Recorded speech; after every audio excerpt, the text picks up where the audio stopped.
Halo semuanya, perkenalkan saya Muhammad Rio Andrian dengan NIM 2433076111042. Saya adalah mahasiswa Universitas Prima Indonesia dari Fakultas Agroteknologi, program studi agroteknologi. Di video kali ini, kita akan membahas salah satu siklus penting yang memungkinkan kehidupan di bumi tetap berlangsung, yaitu daur oksigen. Mulai dari bagaimana oksigen dihasilkan, digunakan, hingga kembali berputar dalam keseimbangan alam. Ayo kita mulai perjalanan singkat untuk memahami bagaimana oksigen bekerja menjaga keseimbangan ekosistem dunia. Tiap hari kita menghirup oksigen untuk hidup. Namun, pernahkah kita berpikir bagaimana oksigen selalu tersedia meski digunakan oleh miliaran makhluk di bumi? Semua itu terjadi karena adanya daur oksigen. Daur oksigen adalah proses perputaran oksigen dari atmosfer ke makhluk hidup, lalu kembali lagi ke atmosfer.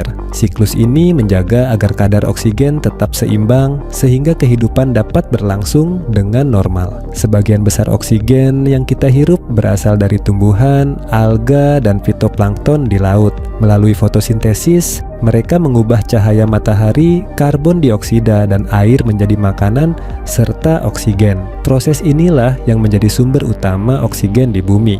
Semua makhluk hidup, mulai dari manusia, hewan, bahkan tumbuhan pada malam hari, menggunakan oksigen untuk menghasilkan energi. Proses respirasi ini menghasilkan karbon dioksida yang nantinya kembali dimanfaatkan oleh tumbuhan. Ketika organisme mati, mikroorganisme pengurai menggunakan oksigen untuk memecah sisa makhluk hidup. Selain itu, oksigen juga terlibat dalam proses oksidasi, seperti karatan pada besi. Keduanya ikut menjaga berputarnya oksigen di alam.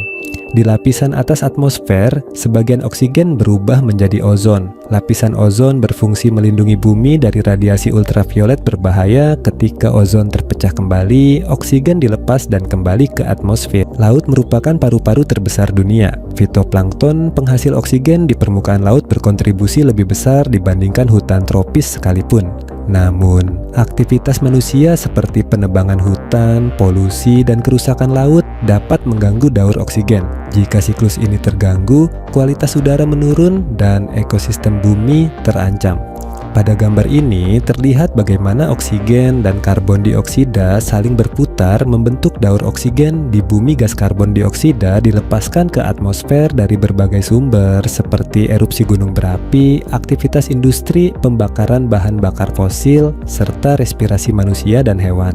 Semua panah merah menunjukkan aliran CO2 menuju atmosfer. Tumbuhan di daratan menyerap karbon dioksida melalui proses fotosintesis. Dengan bantuan cahaya matahari, tumbuhan menghasilkan oksigen yang dilepas kembali ke udara, ditunjukkan oleh panah hijau. Di lautan, fitoplankton melakukan proses yang sama. Mereka menyerap CO2 dan menghasilkan oksigen, menjadikan lautan sebagai penghasil oksigen terbesar di planet ini. Fitoplankton dimakan oleh zooplankton dan seterusnya menjadi bagian dari rantai makanan laut. Sisa makhluk hidup yang mati tertimbun di tanah akan menjadi gambut atau bahkan fosil seperti batu bara dan minyak bumi. Ketika bahan fosil ini dibakar oleh industri, CO2 kembali dilepaskan ke atmosfer. Dengan demikian, oksigen yang kita hirup setiap hari berasal dari proses fotosintesis daratan dan lautan. Sementara makhluk hidup serta aktivitas manusia mengembalikan CO2 ke atmosfer.